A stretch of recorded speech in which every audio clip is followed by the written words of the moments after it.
আসসালামু আলাইকুম। চরমোনাইয়ের মহাসমাবেশ কেন্দ্র করে রাজনীতিতে নতুন ঝড়ের সৃষ্টি হয়েছে।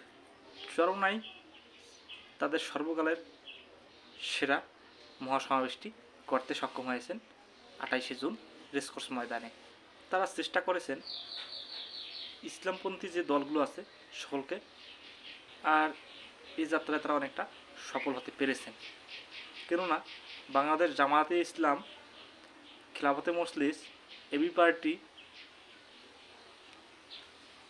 চরমোনাই থেকে শুরু করে আরও যে রাজনৈতিক দলগুলো আছে ইসলামপন্থী, তারা সবাই তাদের ওই মহাসমাবেশে যোগদান করেছিলেন। এমনকি মহাসমাবেশটাকে একটি লক্ষ মানুষের জমায়েত ঘটিয়েছিলেন। এতে সবচেয়ে বড় শক্তি ছিল বাংলাদেশ জামায়াতে ইসলাম আর চরমোনাইয়ের কিছু মুরিদ সমর্থক আছে। তাছাড়া বাকি যে দলগুলো আছে এদের হাতে গোনা 2-4 জন সমর্থক ছাড়া তেমন চোখে পড়ার মতো এদের জনবল বা লোকবল নেই বললেই চলে। এরা মূলত নেতার পেছনে যে কয়জন লোক ওই সারা দেশেই ওই কয়জনই। এখন চিন্তার বিষয় হচ্ছে তারা ওই মহাসমাবেশকে কেন্দ্র করে যে দাবিগুলো উত্থাপন করেছেন সেগুলো দাবি বাংলাদেশের আপামর জনতার দাবি কি না, এগুলো বিষয় নিয়ে গভীর পর্যালোচনা করে দেখা দরকার।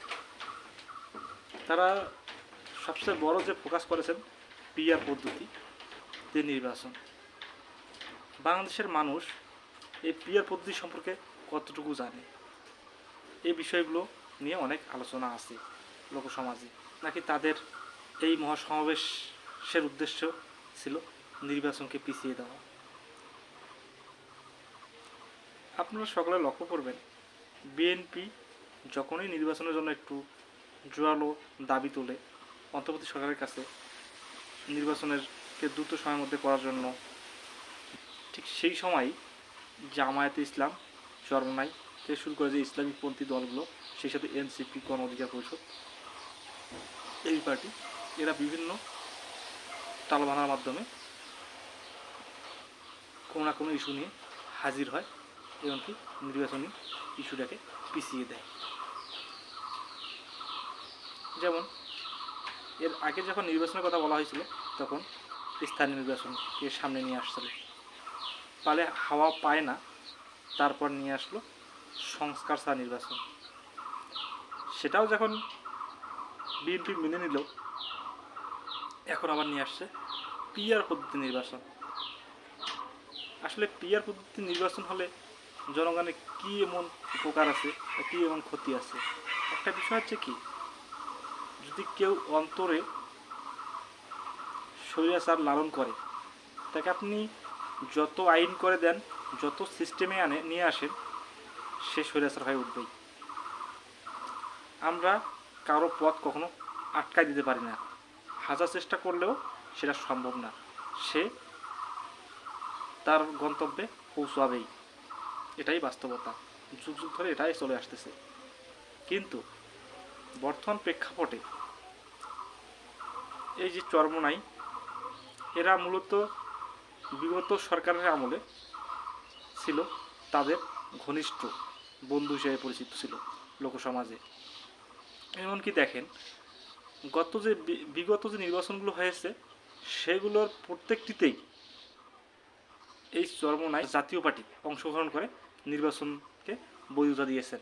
তারা বিন্দুমাত্র কোনো সময়ের জন্য আওয়ামী লীগের বিপক্ষে একটি টু শব্দও করেনি, অথচ এখন তারা ডিরেক্ট বিএনপির বিরুদ্ধে কথা বলে।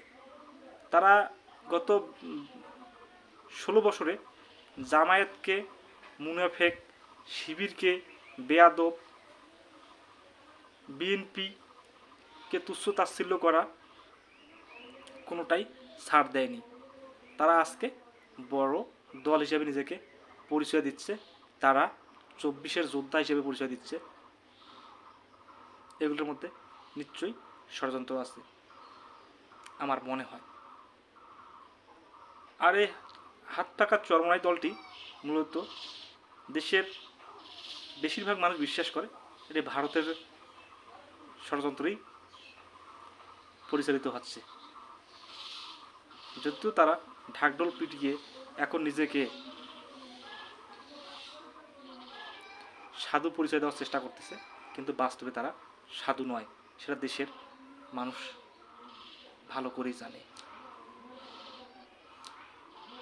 তো দর্শক, তাদের এই মহাসমাবেশ, সেই সাথে জামায়াতকে সাথে নিয়ে তারা কি গভীর দুর্বিসন্ধি চিন্তা করতেছে, এগুলো বিষয়ে খেয়াল রাখা দরকার। দেশের মানুষ সজাগ থাকবে তাদের এই কার্যকলাপকে নিয়ে। সকলে ভালো থাকবেন। আল্লাহ হাফেজ।